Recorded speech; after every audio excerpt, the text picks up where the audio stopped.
Consumer confidence hit a 40-year low recently, but that's not the only thing that is showing weakness in the economy. And I'm going to dive into all of this and what this means for the consumer. But first, let's dive in to this consumer confidence level as we're seeing it absolutely plummet here to 50.8 points. So now we are seeing something that we haven't seen since, well, would you look at that? Since 1952. So I was being generous with all of that, but consumer confidence is absolutely plummeting. It's gone down 11% this month to a preliminary reading of 50.8. The study was released by the University of Michigan. So go blue. Maybe, maybe not, but it's the second lowest reading back to 1952. It's lower than anything we've seen since the Great Depression. Look, this is not some sort of worry about the economy that I'm spewing and nobody else is saying. It seems like everybody is shouting and ringing the alarm bells because of this. And consumer confidence is on a couple of things, right? Consumer confidence is essentially, do I have a good and well paying job? Am I going to be able to keep that job? Am I able to afford my bills and put food on the table for my family? It is a few different factors that does not include just their confidence, how they're feeling. There's a few other things that the University of Michigan is looking at here. So, Donald Trump's volatile trade war. So, it's not all about just the tariffs, right? That is something that people are going to be looking at. And this decline was like the last month, pervasive and unanimous across age, income, and education, geographic region, political affiliation. Sentiment has now lost more than 30% since December 2024. And amid growing worries about the trade war and developments have developed over the course of the year.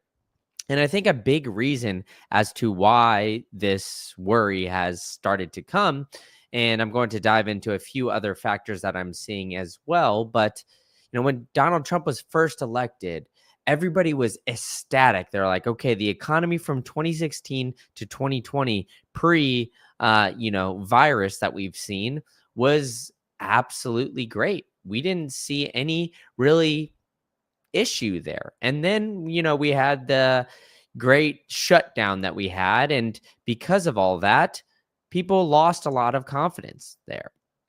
And because people lost a lot of confidence, they saw things in consumer prices absolutely plummet. But the interesting aspect of what we're seeing here is that if you look at the average weekly hours of employment, that means of jobs and, people who are working these days, this is seemingly one of the lowest, if not the lowest level that we've seen via survey since March of 2020. We saw that in January 25. So the jobs and the hourly workers are really starting to fall as well. So the worker is not as strong. The consumer market is not necessarily as strong as we might see. And we're seeing the consumer credit absolutely skyrocketed in flight. Something that we don't necessarily want to see is this increase dramatically, right? And it doesn't seem to be slowing down. So consumer confidence is at a all-time high, or all-time low, nearly, and consumer credit is rapidly increasing throughout this entire time. And in fact, we're seeing cracks showing from across the globe. It's not just the United States that is causing all of this worry in the United States consumer, it's also the Chinese consumer. The consumer prices decline for a second straight month. And producer deflation.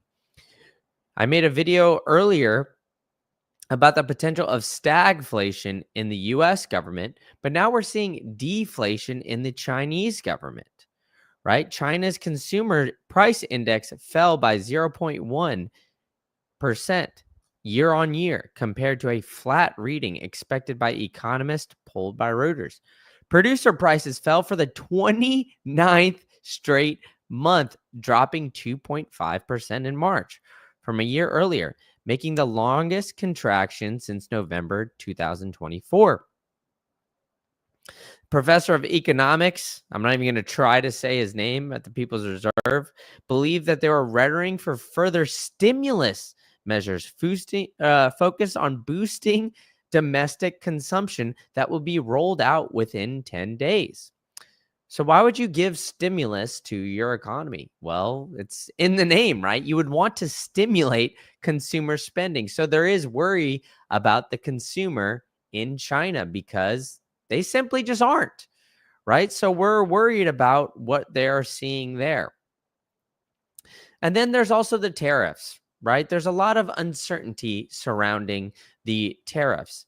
Will they be there? Will they not? We've had Trump kind of flip-flop back and forth with all of this. Well, tariff fueling fears of recession. What did it take? What does it take to actually declare one?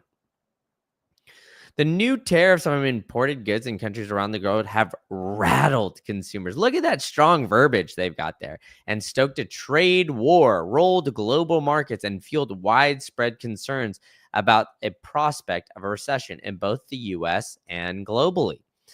In the days since Donald Trump announced the sweeping baseline reciprocal tariffs, Google searches for the term recession have surged, and economists at prominent investment banks have pointed of the increased odds of this continuing. And I even pointed this out in a video that I did not too long ago about this billionaire, Ray Dalio. Ray Dalio has been outwardly speaking about the potential of a recession, and he is seemingly sparking a little bit of fear into everybody. And it's not only him, he's saying that he, quote, feels that something is worse than a recession. And if anything, his fears are understated for what is to come here. So the Federal Reserve and the consumer credit outstanding, looking at this table, just keeps on increasing year over year. And the total flow annual rate, I mean, man, it is decreasing here. It did in February, but that is something that we see continuing to really skyrocket up. And the biggest thing with a potential of a recession is that the consumer continues to start to lose confidence with all of this, right? The consumer starts to fear that there is a recession. Therefore, it becomes to be a recession. They fear that, hey, I'm going to lose my job. If I lose my job, I'm not going to be able to put food on the table. If I lose my job, I'm not going to be able to get a high paying one or a similar paying one pretty quickly. Well, that's, the unfortunate reality of the consumer market that we're currently in, because not only because of the tariffs, well, the inflationary concerns were pretty drastic prior to that, right? Like, we were worried about these potential issues here. The inflation aspect, you guys know, if you've been coming to this channel, that I love the website Govflation. Govflation has been showing that, this data headlines that we've been showing are absolutely massive. The CPI is humming along. You know what? What we're seeing is the CPI absolutely shoot up. You guys know that I keep showing this website of 10.6% compared to the 2.4 that they're actually reporting. So these recession fears are based on this tariff uncertainty, and it's caused a plunge in this consumer sentiment. It's absolutely fallen off, right? Everybody was all hyped up that we see Donald Trump start to get elected. The consumer confidence was reaching a high over the past year. Let's see. And then, boom, we see it just absolutely fall off a cliff. And in fact, the consumer has not been confident since February of 2020, over 100 points. So we've seen, this continue to really just fall off at the cliff. And consumer confidence has not been something that has been reverting back. And these recession fears that we're seeing are being sparked by a lot of issues in the economy. But the big thing that they're going to blame is the tariffs and the trade wars that we're potentially seeing here, right? Donald Trump has been undecisive on whether or not he's going to keep them. He keeps flip-flopping back and forth like some flapjacks here as to whether or not we're in a recession or we're going to keep them or not. And so we've seen the tariff uncertainty and the plunge in consumer sentiment from the consumer. It's declined sharply. The highest level, inflation has surged to its highest level since 1981. The survey reports that it's dropped to 50.8 from 57 in April, a steeper decline than forecasted. It marked the fourth straight month decline in the sentiment. This decline was pervasive and unanimous. And as I said earlier, it's lost more than 30%. So, the consumer is really worried about what we have going on here. And the consumer is worried about the potential of a recession. And once we have the consumer lose faith, that's like similar to the dollar. Maybe I'll do a video about the dollar falling as well tomorrow. But we've been seeing the dollar start to decline relative to other currencies. And now we're seeing the consumer really get worried about what everything is going on here. And we've got the GOAT, all-nighter hider, in the chat and says, the Fed has stated that they want higher inflation expectations to raise neutral interest rates so that if they drop rates, it will have an effect. And, I agree. I've been seeing, this, and I've been showing this great, I guess, almost prediction market here of what we could see for the potential target rates for this May 7th meeting. And what we are seeing is that, if you guys have watched some of the other videos, you saw this 3.7% number get to over 50% when Trump first imposed these tariffs. Now it's all the way down to a 3.7% because these inflation concerns are still there. And so if the Fed is still very concerned about inflation here, we're not going to see them lower interest rates. Although Donald Trump has been really pushing for that. In fact, even telling Jerome Powell that he might let him go. He'll find a way. He'll pressure him. He'll do everything he can. He's doing the art of the deal to try to get him to lower these interest rates. But as you can see, everybody thinks that Jerome Powell is not going to be fazed by this. It's interesting how volatile just this alone has been. But it's interesting because we're seeing consumers around the globe be affected by this trade war. Even China. China's worried about it. And we've got other consumers worried about it, especially the U.S. consumer, as we're going to see this. I mean, tracking the U.S. consumer sentiment, it's just fallen. Historic low at 50 points at 2020. The 20-year average is at 80 points, so 30 points below that 20-year average.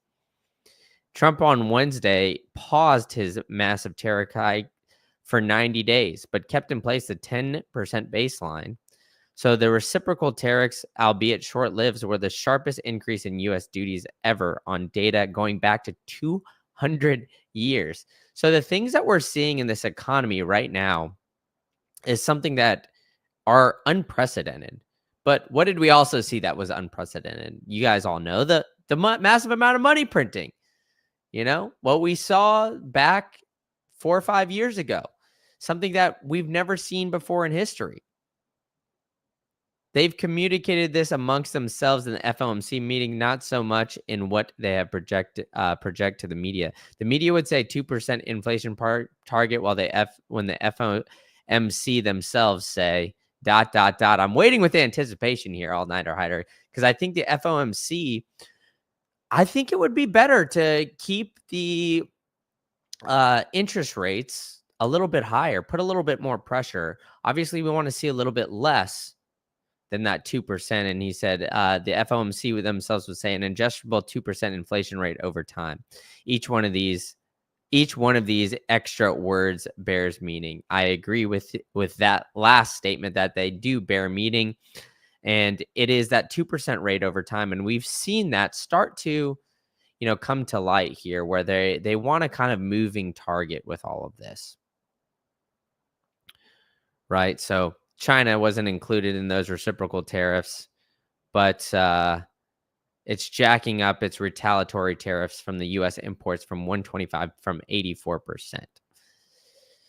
So the relationship between the sentiment and spending here is pretty important to dive into.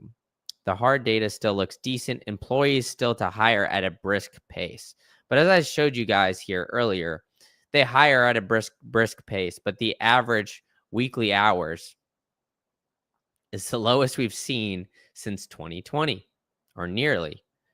So this is something that is pretty troublesome through what we are seeing in this economy. The consumer is worried, and I think for good reason. Their credit is nearly at an all-time high. We are seeing, consumer sentiment and the worry of the potential recession. And I don't think the job market is as hot as CNN and all these other, places tried to let on. So the all-nighter hiders saying the FOMC communications amongst themselves are more accurate than what the media says. And I agree with you.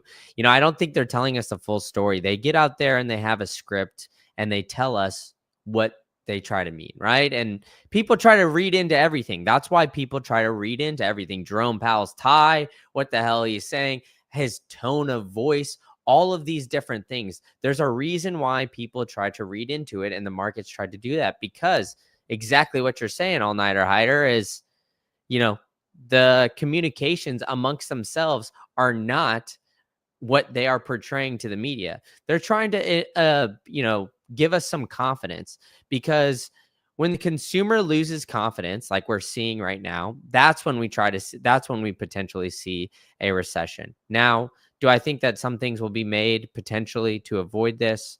We shall see. I do think that Trump looks at the overall economy and, essentially looks at how many cabinet chairs and wants to keep all of these things in power, or wants to keep the Republican Party in power. So he's got essentially, another year and a half until election season for these different chairs. So we've got to feel a little bit of pain in order to make some of these corrections. And I'm confident that we will see some sort of moves being made here. But in the meantime, I will be covering all of this for you guys on a nearly daily basis. So as the GOAT in the chat is saying, smoke the like Cheech and Chong. Hit the subscribe button with the bell notification so you guys can join All-Nighter Hider in the chat, and we can talk about more of the psychology of the consumer and what else we got going on. So thanks for joining me, and I will see you guys tomorrow.